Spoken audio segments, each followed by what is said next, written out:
Welcome to the Startup Help Desk, your source for answers to questions about building your business, starting companies, and the meaning of life. We have a panel here of established and experienced founders and investors who have built companies, sold companies, and we're here to answer your questions about how to do the same. All the questions on our podcast are submitted by people just like you. Our job isn't to ask the questions. Our job is to answer them. We have a whole panel here, including myself. My name is Sean Burns. I've been a founder for about 20 years of companies like Flurry and Outlier. These days, I'm a venture capitalist with Near Horizon, but I am joined with people who have more wise and correct things to say, Nick and Ash. Hi, everybody. My name's Ash Rust. I'm a pre-seed investor based in San Francisco. I mostly invest in B2B companies based in the US and UK through my fund Sterling Road.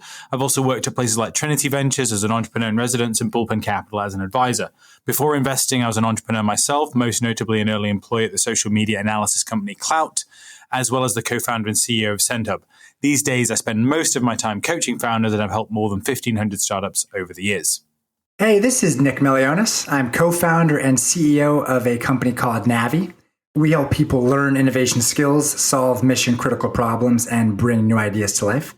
I've supported hundreds of folks on their startup and innovation quests, and I'm excited to hop into today's questions.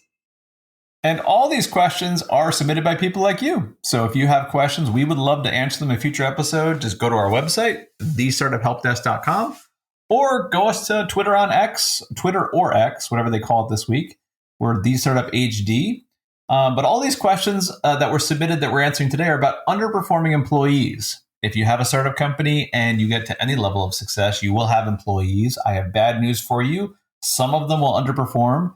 What do you do when that happens? Well, that's what we're here to talk about today, and hopefully impart some knowledge or some experience on how to handle them. So let's start off with our first question off the queue. This was submitted by a founder. We hired a senior engineer with a lot of experience, but they haven't been performing well in their first few weeks. How long should we give them to ramp up? What do you think, Nick? Yeah, I like the question. I think you got to give them a minimum of 3 months to ramp up. Part of this is you want to reflect on your hiring process. Do you actually have a process to onboard somebody effectively? Are you implementing policies to train this person? Your goal is to equip this person to succeed. So reflect on that and make sure it is an effective program. Lastly, I would just say that you have to talk to this person. You don't want to leave them in the dark. And so if you are concerned about their effectiveness thus far, investigate. So Nick, you said three months is a long time. You said 3 months. I'm okay over here, but I have palpitations. Yeah, what are you thinking? Don't ask me questions for a little bit. This is good. I say 3 because if you were diligent with investigating and finding this person, in some part you want to trust that you are hiring effectively. And I think 3 months gives you enough data to do this. But you all think much faster than that? Oh my God, I completely disagree. Yes. Let's hear this, yeah. So first of all, I think you know way, way earlier than that. And just as a general rule, if there are any doubts, there are no doubts. You should be absolutely excited about new people, not concerned. And 12 weeks is way too long, in my opinion. I think that the first milestone is if it's an engineering hire of any seniority, if they haven't pushed code within the first 2 weeks, they've got to go. Like, they're not going to be the kind of people who roll up their sleeves or are able to push code and can generate the respect of the other engineers. So that's going to be a major problem. Get them out. If you have somebody that is new and they haven't made you or their manager say wow in the first month to 6 weeks, it's probably not going to work out. And again, if they're not producing on something right away, then I would let them go. I think 8 to 12 weeks is a reasonable timeline if someone has been pretty good but not amazing. But that would only be the scenario where I'd be comfortable with letting it go that long. I think you should also remember that it's not good for the employee to keep somebody on if they're not going to work out. If you keep someone on longer and longer, the harder it is going to be for them to explain the gap in their resume when you do eventually let them go. Guys, this is an important moment in the history of our podcast. This has never happened before, where I agree with Ash and disagree with Nick. Ooh, oh gosh, we knew this moment was coming. Milestone that we need the Golden Pancake Award to mark this moment in history. This is good. So Sean, what's your take on it then? Oh, I agree with Ash. I think that a lot earlier. I think that 3 months, for most startup companies, 3 months is way too long to wait, because not just because of the money that you'd waste spending with them, but keep in mind, if somebody's not working out and you have to replace them, it takes time to do a new search. It takes time to onboard a new person. So every week you keep somebody who's not going to work out is delaying even that time of bringing somebody in who will do the work. And so I think that the sooner you make decisions, the better. I think that it's very dangerous to wait too long and give people the benefit of the doubt. Because, by the way, it's not so much even their fault. They could be very capable. It's just they can't be successful at your company. They'd be more successful somewhere else. And so it's better for them to be somewhere they can succeed. So I'm 1,000% with Ash on this one. I think this is a moment to remember, guys. Oh my God, 1,000%. I'm just basking in the sunlight of that comment. This is good. I'm going back to the drawing board then. This is some good feedback here for sure. Hey, that's why we're all here to give different perspectives, Nick. That's fantastic. Can decide for themselves who they agree with. And we really appreciate your interesting perspective on that one. Oh, that is good. Oh man. Nick, maybe we should move on. Yeah, I love it. That's good. Yeah. Let's get into question 2 here then. All right. So here's a question we got from a founder. They said the following: our top salesperson had exceeded their targets for a long time, but they missed their last 2 quarters badly. How do we get them back on track?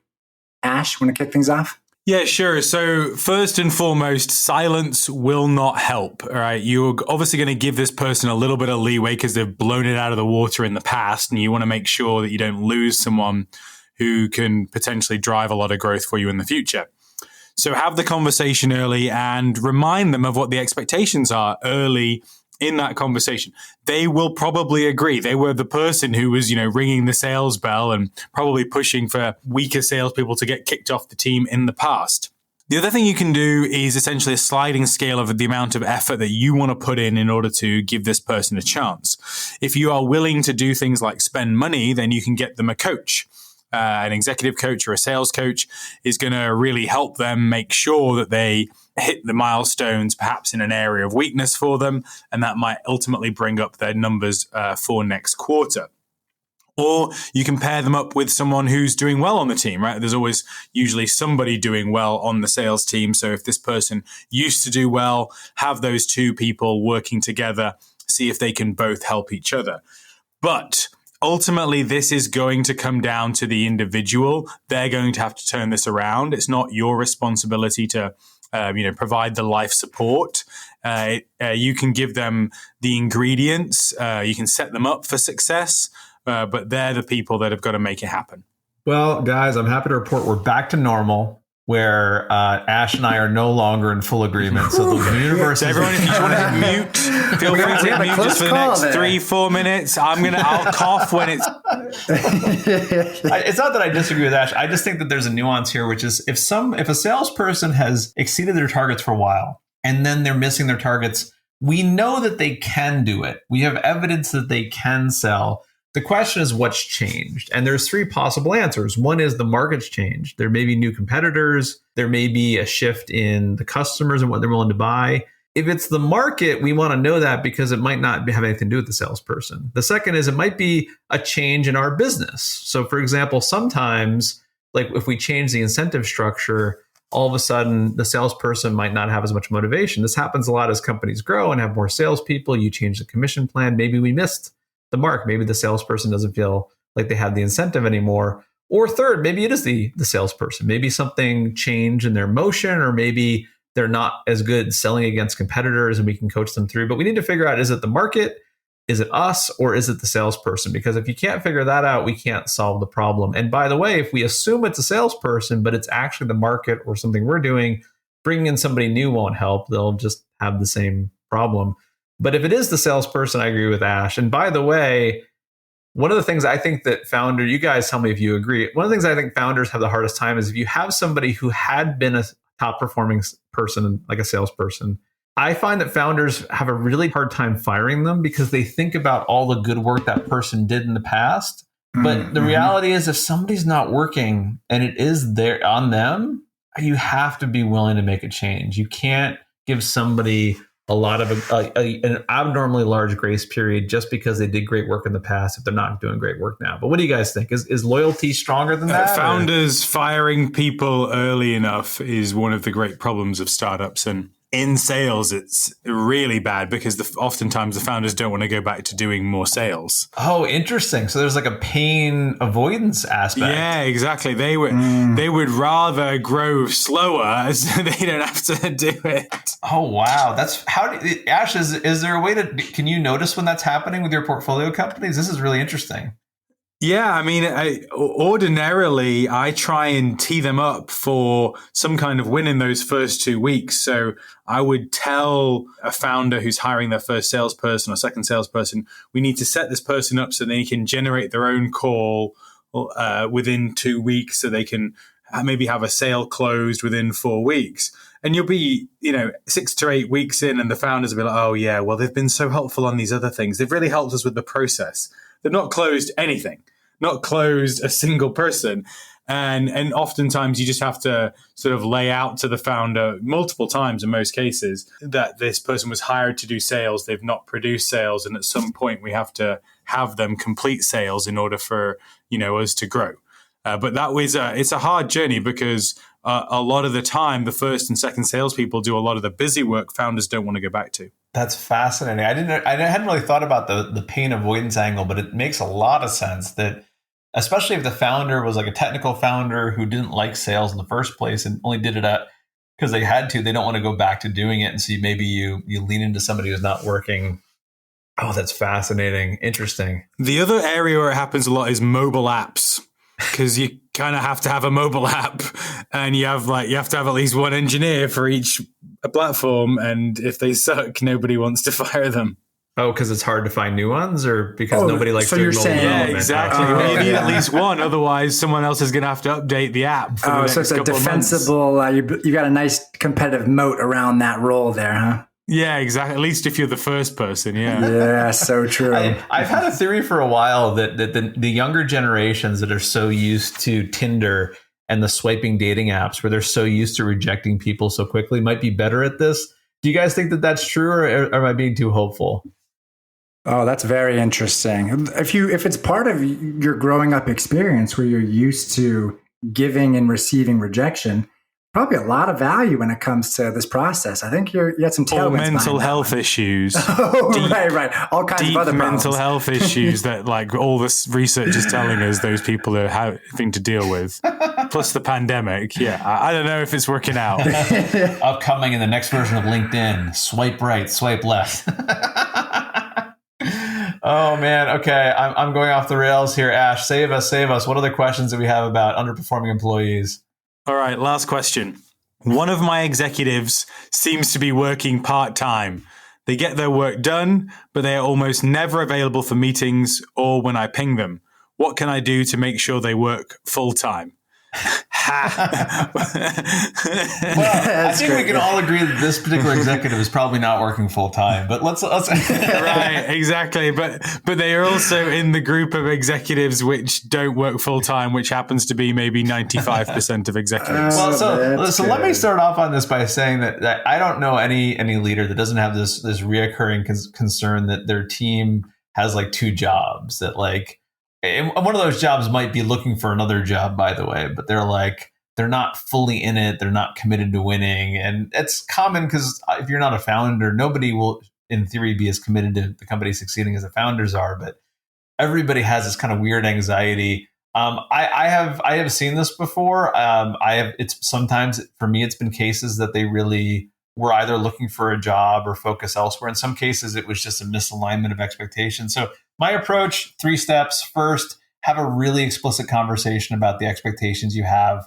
for availability. Sometimes people are just completely oblivious and they don't realize they need to be available. And so if you have expectations, be really clear. Secondly, like keep in mind that some people are naturally motivated, but generally, like if you're worried about people leaving, you should be really worried about is what motivation they have to stay. If somebody's already looking for another job, it might be too late. So let's get ahead of that. The people on our team, let's give them reasons to work hard. Let's give them what can the company do for them or get them excited about that they won't get excited about somewhere else.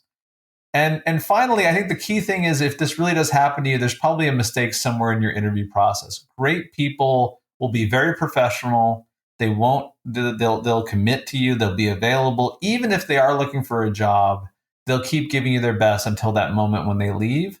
The kind of people who start to really like drag and really give a half effort, you probably could have looked for that a little bit in the interview process. So really think about the criteria you're looking at and try to get ahead of it. But I don't know. You tell me, Nick, have you ever had this nightmare as a founder that this is happening?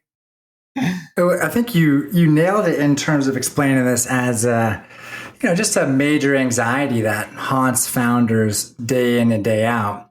And the one thing I'll add that differs from what you described here slightly is that, in a sense, you're assuming that this person can produce more than they're producing right now. And so really you want them to produce stuff that is valuable for the company. And so then as part of this process to troubleshoot, set new expectations, and improve their buy-in to the culture, one of the ways to try to make it happen is to just give them more of an ambitious pursuit that is tied to driving more value for the company. So in a sense, you're giving them more accountability towards something that can be fantastic for the company. And then you are going to work closely and manage with them in order to stick the landing on here. That can be a great way to be a nice catalyst, because if they're motivated to pursue this ambitious pursuit, you're in. If they're not, then you've got a pretty strong signal that you've probably reached their capacity in terms of the value they can drive. Well, how come none of this advice includes relaxing and maybe just taking a breath? Yeah, that's a great question. Yeah. That's funny. I was like, oh, well, as soon as your instinct tells you someone's not working 110%, start with the investigation. Let's bring out the bright white lights and start shining in people's faces. Oh, yeah. I just would say that some founders might pull the trigger on that a little bit earlier than others. Oh, I think that's 1,000% true. I think that I think in some cases, the problem is the founder has an unrealistic expectation of what other people can commit. Like, maybe you have an executive who has kids and they're not available in the evenings or on the weekends. And that's not because they're not in the company. It's just they have kids that have soccer games and activities. And so, yeah, I think you're right. There's an expectation that might need to be adjusted on both sides about what's reasonable. That actually, that leads me to an interesting question that wasn't asked by the founders, but kind of wrapping all this up together. Ash and Nick, when you think about your careers and the companies you worked with, what percentage of the time has an underperforming employee, have you been able to turn it around versus this person's underperforming, we just have to let them go and find somebody new? Like, do you have a sense of what that percentage I can't think of a single time that has ever occurred. Wow. We've certainly had a whole bunch of fake outs where somebody gone on a performance improvement plan, somehow made it through the performance improvement plan, convinced the founder they've turned over a new leaf, and then we've done that dance 2 or 3 times before they've finally left or been fired. But if somebody is going to be a high-performing employee, you are going to know within 72 hours in most cases. It's really, really obvious. I always strike a slightly more optimistic tone when it comes to things like this, including my 3-month on-ramp for the senior engineer in question 1 here. So I'd say that what's the percentage that it's happened? I don't have a percentage, but I can say more than once it has happened. And so I do have. And how long have you been in Silicon Valley, Nick? Yeah, that's a good point. 10 plus years. Yeah, I've been okay, here. So you've been here since Leonardo da Vinci was alive, and one time that you can't really remember. Yeah, maybe way two. back during the time of papyrus paper. That's when come now. That's clearly the exception that proves the rule. That could be the case. My answer would be in the single-digit percentages, which, to Ash's point, basically means that it's so unlikely an underperforming employee turns around. You're probably better off just letting them go and finding somebody else, because if you're playing the probability, the chances of them turning it around are so low, why even gamble on it? It's almost not even worth it. That's the most important point, Sean, is that people don't understand the consequences of the retention of this bad person. You hold on to them for 3 months. That means you've let your pipeline for that role die out. So you're starting from complete scratch again, which means maybe a 6-month process, plus whatever time it's going to be before that person can leave their existing role and then join you. So are you willing to give up a full year nearly without the person that you need in this role? Because that's what the consequence is of holding on to somebody who's not working out for 90 days. Even running the risk of agreeing with Ash even more. I think it's actually even worse than Ash. I think that the longer you retain an underperforming employee, the higher the risk that you set an example for the rest of the team that you will accept lower performance. And that is very dangerous. You don't want to make everybody feel like lower performance is acceptable at your company. You want to make sure everybody knows that you're holding everybody to the highest possible standard. And so the risk goes many, many different dimensions. It's an enormous risk. And to your point, a risk that most people shouldn't take. I like it. Y'all have given me some good things to be thinking about here. There's no doubt about that. I will say I do think there's a big responsibility on the founders to be training, onboarding, empowering in huge ways in order to transform talented folks into the major contributors they can be, which is why I always hold out a decent bit of hope that you can turn the ship on that. Well, on that note, we need to cut this episode short before Nick and Ash pull me aside to talk about my performance as a podcaster here. A lot of answers. I think that's public information. I put it on the Twitter. Ouch, I got to get out of here before they can fire me. Ash and Nick, as always, it's been great. Thanks for sharing your wisdom.